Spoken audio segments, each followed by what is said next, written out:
الذين أنعمت عليهم غير المغضوب عليهم ولا الضالين. صدق الله. السلام عليكم. الحمد لله نحمده ونستعينه ونستغفره ونؤمن به ونتوكل عليه ونعوذ بالله من شرور أنفسنا ومن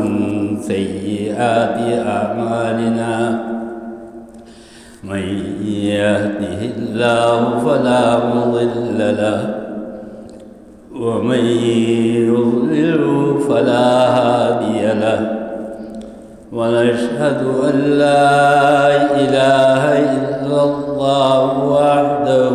لا شريك له. ونشهد أن سيدنا ونبينا ومولانا محمدا عبده ورسوله صلى الله تعالى على خير خلقه محمد وآله وأصحابه أجمعين. أما بعد فأعوذ بالله من الشيطان الرجيم. بسم الله الرحمن الرحيم. لقد تاب الله على النبي والمهاجرين والأنصار الذين اتبعوه في ساعة العسرة من بعد ما كاد يزيغ قلوب فريق منهم ثم تاب عليهم إنه بهم رؤوف رحيم. وعلى الثلاثة الذين خلفوا حتى إذا